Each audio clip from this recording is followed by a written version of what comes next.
अपनी तारीफ करते थे। अब बात करते हैं हम उनके मराठी टीचर की।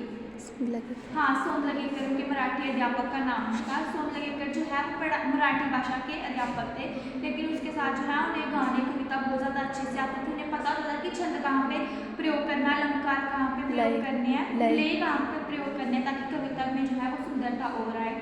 वो कभी कभी पढ़ाने के साथ साथ जो है कभी कभी कविता और गाने सुनाते रहते थे, जिसकी वजह से जो है उसका आनंदा यादव का मन भी जो है वो कविता और गानों में बहुत ज़्यादा लग गया। और साथ ही साथ इस कविता और गानों की वजह से उसकी मराठी भाषा में भी सुधार आ गई। पहले जो है जब उसे गाने पसंद नहीं थे, कविता नहीं आती थी, तो वो बहुत ज़्यादा अकेलापन महसूस करता था। लेकिन अभी जब वो है वो कभी कभी भैंस को चराने जाता था या गाय को चराने जाता था अपने उस खेतों में, तो वो उसकी वो लकड़ी की जो है वो लेके लकड़ी नहीं, पत्थर की वो जो छोटी सी, तो आनंद यादव जो है छोटी छोटी लकड़ियाँ लेकर जो है भैंस की पीठ पे लिखता था, और कभी कभी बड़े पत्थरों पे भी कंकारों से जो है अपनी कविताएं लिखता था, जिसकी वजह से उसे बिल्कुल भी अकेलापन महसूस नहीं होता था।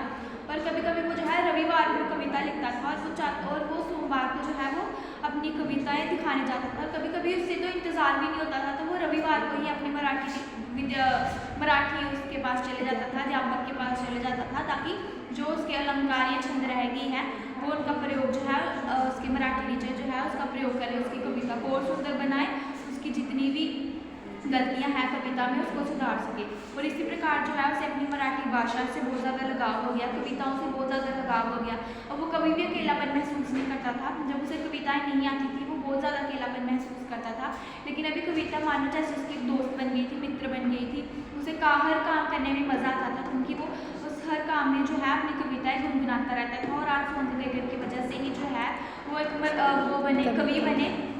कवि या लेखक कह सकते हैं, कवि या लेखक बने, और उन्होंने जो है बहुत ज़्यादा परिश्रम किया, जिसकी वजह से आज जो है वो बहुत ज़्यादा शिक्षित व्यक्ति बन सके।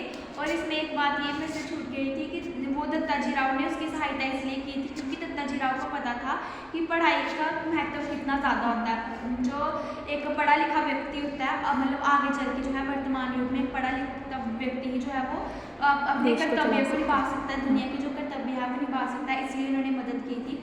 तो इस कहानी से जो है हमें ये सीख मिलती है कि हमें हमेशा जो है परिश्रम करना चाहिए, हमें कभी भी ये नहीं सोचना चाहिए कि बहुत ज़्यादा मुश्किल है, हमें कभी भी कोई काम अधूरा नहीं छोड़ना चाहिए।